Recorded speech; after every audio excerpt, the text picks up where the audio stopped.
아주 간단한 비유를 통해서 말씀드릴 수 있습니다. 우리나라의 대표적인 수출 품목에 해당되는 자동차, 디스플레이, 그 다음에 휴대폰 중에서 만약에 일본의 부품이나 소재를 사용하지 않고 우리가 과연 얼마나 완성도 있게 만들 수 있느냐, 과연 수출을 할 수 있느냐라고 말씀을 드린다면 그 중에 하나도 수출할 수 있는 건 없습니다. 반대로요, 일본 역시도 우리나라에서 만든 여러 가지 부품이나 소재라든가 아니면 여러 관련 기업들의 도움 없이 자체적으로 모든 것을 완비해서 수출할 수 있는 건 또 많지 않습니다. 우리 경제와 일본 경제는 너무나도 상호 긴밀하게 주거니 받거니 하는 과정 속에서 진화 발전해 왔다, 이렇게 말씀드릴 수 있습니다. 우리나라의 산업을 대표하는 1등 기업들과 일본의 각각의 산업군을 대표하는 1등 기업들은 매출액 내지 또는 영업이익 차원에서 일본 수준 이상이거나 일본에 준하는 수준까지 발돋움한 것은 분명 사실입니다. 삼성전자 같은 경우는 같은 전자 부분에서 일본의 제일 큰 기업인 파나소닉보다 매출액이나 영업이익 부분에서 훨씬 능가하는 기업으로 성장해 왔고요. 그 다음에 신일본제철하고 우리 포스코를 비교했었을 때도 포스코가 신일본제철보다도 훨씬 더 규모와 매출액, 영업이익 모두 더 큰 회사로 성장을 해왔습니다. 자, 무슨 얘기냐? 우리나라의 리딩 기업들과 일본의 리딩 기업을 비교한다면 우리가 일본의 상황을 많이 따라온 것은 사실입니다. 그렇다면 일본의 경쟁력을 우리가 높이 평가하는 사람들은 주로 어디에 주안점을 둔 것이냐 하면요, 바로 일본의 튼튼한 중소기업, 중견기업, 그 다음에 히든 챔피언이라고 불리우는 전 세계 시장 점유율의 3등 안에 드는 기업들이 우리나라는 불과 50여 개도 안 되는 상황인데 거기는 1000여 개 이상 보유하고 있다는 이 격차에 있습니다. 따라서 우리가 일본 경제에 비해서 좀 더 내실한 경제를 갖췄다라고 완벽하게 설명할 수 있으려면 우리나라 중소기업들이 담당하고 있는 파트들의 경쟁력을 하루빨리 확보하는 것이 중요하다, 이렇게 말씀드립니다. 이번 경우 핵심 소재 3개가 특히 수출 규제를 받게 됐는데 이것들은 전부 반도체와 관련된 것입니다. 일본에서 그동안 이 반도체 핵심 부품 소재를 우리가 얼마나치 수입을 해왔느냐라고 봤었을 때요, 매년 4,500원어치의 수입을 해왔습니다. 그러면 핵심 소재 4,500원어치를 수입해서 우리는 과연 반도체를 만들어서 얼마를 수출했느냐라고 말씀드린다면 176조 원을 수출하게 됐습니다. 그야말로 4,500억의 수출을 막아서 176조 원의 수익을 거둘 수 있는 기회를 막아버린 것이죠. 이 우리나라 기업과 일본의 기업 중에서 누가 더 큰 피해를 보느냐? 일본의 기업들은 중소기업 내지 중견기업이기 때문에 그 기업들의 피해 규모는 작은 것이고요.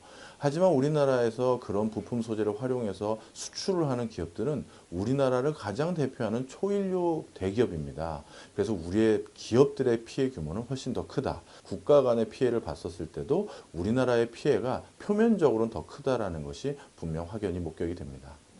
방금 제가 말씀드린 것은 반도체 부분에 국한되어서 설명드린 것인데요.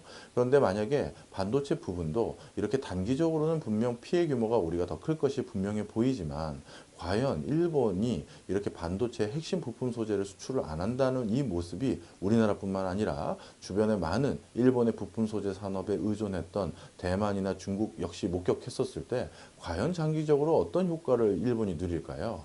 아마 대만이나 중국 역시도 야, 저 일본이 언젠가 우리에게도 저럴 수 있다라는 경각심을 일깨워서 모든 국가들이 국산화율을 높이기 위한 다각적인 노력을 모색할 가능성이 많습니다. 따라서 장기적으로는 일본 경제가 입을 피해도 적지 않다라고 판단할 수 있을 것이고요. 또 한 가지는 이번에 일본의 이런 수출 규제로 인해서 우리 국민들 많은 분들이 지금 일본 상품에 대한 불매 운동과 일본 관광을 안 가시는 이런 불매 운동을 전개하고 계십니다. 이렇게 예기치 않은 형태로 일본의 여러 산업과 기업들 또는 지자체에 피해를 주는 것은 분명 초창기 반도체와 관련된 부분에서의 이해득실을 따졌을 때는 포함되지 않은 내용이겠죠. 일본 제품에 대한 불매 운동이 좀 더 체계적이고 지속 가능한 형태로 전개된다면 일본에서 받게 될 피해 역시도 점점 더 커지리라, 이렇게 생각됩니다. 일본이 이번 수출 규제를 통해서 어느 정도 본인들이 원하는 당초의 효과를 얻는다라고 한다면 그것은 중국을 견제하기 위한 동북아 지역의 가장 중추적인 국가로 본인들의 역할을 다시 한번 자리매김하는 효과는 분명히 있을 거라고 생각이 듭니다. 반대로 일본이 잃어버리게 된 것은 무엇이냐 하면 그동안 일본의 핵심 부품 소재 산업에 의존해왔던 많은 국가들에게 일본에게 그 제품을 의존받지 못했을 때에 어떤 상황이 전개될 수 있는지에 대한 경각심을 일깨워서 수입처 다변화라든가 국산화에 대한 니즈를 더욱 높여놨다는 것은 분명 일본이 가지게 되는 커다란 해악이다, 이렇게 보실 수 있습니다. 반면 우리나라 같은 경우는 그동안 핵심 소재 부품들의 부가가치가 물론 나름대로 있음은 분명히 알고 있었습니다만 이런 부분이 다소 경시되어 왔고 등한시되어 왔던 부분이 분명히 있습니다. 하지만 이번 기회를 계기로 이런 부분들이 우리나라 경제를 지탱해 오는데 보이지 않는 부분에서 커다란 역할을 해왔다라는 것이 아마 각인이 된 사례라 생각이 들고요. 이런 것들이 제도나 법적으로 좀 중장기적으로 육성될 수 있는 토대로 전환된다면 핵심적인 부품 소재 부분에 있어서도 우리나라는 상당한 부분의 발전을 머지않은 시기에 거둘 수 있다라고 이렇게 판단이 됩니다. 그럼 우리나라가 이룰 수 있는 가장 큰 해악이라고 하면 물론 단기적인 상황에서의 수출 저조, 그것으로 인한 경제 성장률 감소, 그다음에 여러 가지 국내외적인 경제 불확실성의 증대, 이것으로 인해서 가장 크게 직접적으로 피해를 보는 것은 우리나라 관련 중소기업들이겠죠. 그래서 이 중소기업들이 보다 큰 피해를 보기 전에 이 사태가 어느 정도 빨리 일단락이 됐으면 하는 바람입니다. 주무부처에서 단기간에 우리의 핵심 부품 소재 산업을 육성하고 피해 규모를 막기 위한 자금으로 6조 원에서 7조 원 가까운 돈을 배정한 것으로 소식을 들었습니다. 물론 급한 불을 끄기 위해서 이러한 막대한 규모의 자금이 투여된다는 것에 저도 두 손 두 발 들고 다 반기는 내용은 맞습니다만, 그런데 핵심 부품과 소재 산업을 우리가 반석 위에 올려놓는 데 있어서는요, 상당한 물리적인 시간이 들어가는 것이 통상적입니다. 사실 이런 부품 소재 산업은요, 특허나 지식재산권과 같은 그런 것으로 보호될 수 있는 것이라기보다는 오랜 시행착오 끝에 도출된 노하우의 결집체인 경우도 상당히 많습니다. 예를 들어서 우리 중소기업이나 중견기업 산업 현장을 가보면요, 어떤 특정 공정 현장이 일어나는 곳은 외부인 출입 금지라고 엄단을 해놓고 사장님과 그다음에 공장장 등 몇몇의 엔지니어만 그 안에 출입이 가능하다라고 통지하고 있는 곳들이 많은데요. 그 안에서 일어나고 있는 여러 공정 현장은 특정한 온도와 특정한 압력과 특정한 하중을 어디에 가하면 그런 결과가 도출된다는 일종의 과학적인 원리를 사용하는 경우들이 참 많은 경우죠. 이런 원리는요, 우리가 지식재산권을 보호를 받지 못하기 때문에 오랜 시행착오 끝에 도출된 그 결과를 아는 그 장인들, 마스터들, 그 회사의 내부 구성원들이 바로 경쟁력의 핵심입니다. 자, 그런데 그런 사람들은 그런 결과를 어떻게 도출했을까요?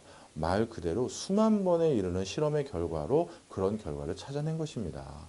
그렇다면 우리도 이러한 부품 분야에서 핵심 소재와 아니면 첨단 기계장치 분야에서 이러한 반석 위의 어떤 반열에 오르기 위해서는 우리도 그것에 준하는 실험을 시행하는 물리적인 시간이 필요할 것이고요. 아니면 그런 것을 접근할 수 있는 기초과학 분야에 대한 어떤 인프라, 이런 것들이 하루빨리 조속히 마무리돼야 되는데, 이것은 상대적으로 돈으로 바로 얻을 수 있는 효과는 아니고요. 분명 일정 시간은 걸린다, 이렇게 말씀드립니다.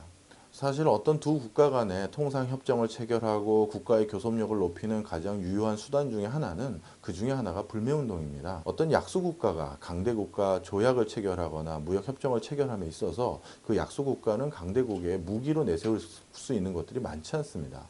그런 과정에서 그 담당 공무원이나 그 정책 위반자들이 어떻게 보면 우리 국민들이 이렇게 무역 교역 협상을 체결하는 데 있어서 너무나도 극렬하게 반대하고 있습니다라고 하면서 카운터 파트너에 해당되는 국가의 관료들에게 그걸 설명한다면, 이 조약을 체결하기 위해서 반대쪽에서도 무엇인가 더 양보할 수밖에 없다라는 상황을 인지하게 되는 것입니다. 자, 그렇다면 일본 기업은 무엇이고 한국 기업은 무엇이냐라는 것이 참 이제 관건일 텐데요. 도대체 누가 감히 이 기업은 일본 기업입니다, 이 기업은 일본 기업이 아닙니다라고 단정 지을 수 있을까요? 어떤 회사의 지분 구조가 51%면 일본 기업이고 35%는 일본 기업이 아닙니까? 아니 80% 이상이 되면 일본 기업인가요? 그렇지 않죠. 예를 들어 쿠팡 같은 경우는 손정희 회장이 거의 절대적인 지분을 가지고 있음에도 불구하고 모든 기업 활동을 국내에서 하면서 국내의 수많은 고용 창출과 우리 같은 일반 소비자들에게 많은 편익을 제공해주고 있습니다. 자, 그렇다면 이 쿠팡은 과연 일본 기업일까요? 저는 그래서 이렇게 말씀드리고 싶어요. 어떤 특정 정책적 이반자라든가 사회 오피니언 리더들이 가름마를 타서 이거를 전달해 주는 과정에서 더 큰 불협화음이 야기될 것이라고 보입니다. 지금 어떻게 보면 많은 일반인들이 인터넷상에서 일본 기업인지 아닌지를 선별할 수 있는 많은 정보들을 좀 모으고 있고요. 그 과정에서 선의의 피해를 막기 위한 다각적이고 자발적인 노력이 이루어지고 있습니다. 저는 이러한 노력의 결집체를 바탕으로 해서 국민 스스로 알아서 자발적으로 내 나름대로의 불매운동을 전개하시는 것이 가장 합리적인 방식이 아닌가, 이렇게 생각이 듭니다. 향후 이 문제가 단기간에 해결되지 않는다면 아마 일본은 추가적인 경제 보복 조치를 더 강화할 것입니다. 그러한 경제 보복 조치의 내용은 사실 일반적으로 싸움할 때 때렸던 곳을 또 때리고 급소를 공략하는 게 제일 유효하겠죠. 그래서 우리의 가장 주력 수출 품목에 해당되는 반도체, 자동차, 디스플레이와 같은 그 분야의 기초적인 핵심 부품 소재를 더욱더 많은 수종을 아마 수출 규제를 하지 않을까 이렇게 보여집니다. 또 한 가지는 일본의 많은 금융자본이 한국에 들어와 있는 것이 사실입니다. 바로 이 금융자금을 연장해 주거나 이렇게 이어주지 않는다면 일순간 우리 금융 시스템에도 적지 않은 불안감을 조성할 수 있습니다. 바로 이런 부분도 우리가 앞으로 주목하거나 대비해야 될 또 다른 파트라고 생각합니다. 수출 규제의 가장 본질적인 문제는 전범 국가인 일본이 국내에 줘야 되는 배상금을 온전히 지급하지 못했고 그것으로 인해서 유발되는 윤리적 차원의 문제였던 것이지 단순히 돈을 얼마 덜 벌겠다, 더 벌겠다. 그리고 수출을 원활히 할 수 있다, 없다와의 싸움으로 만들어서는 안 된다고 생각이 듭니다. 그래서 정부 차원에서도요, 이 문제를 똑같은 전범 국가인 일본의 피해를 봤던 인근의 많은 국가들과 같이 결부를 해서 국제사회에서 이 문제의 본질은 다른 데 있다는 것을 빨리 알리는 것이 무엇보다 중요하다고 생각이 들고요. 이것을 WTO에 제소한다든가 국방 문제로 전개하는 것보다는 저는 그런 파트에서 우리가 더 싸우는 것이 이 문제를 좀 더 효율적으로 접근하는 것이다. 이렇게 생각이 듭니다.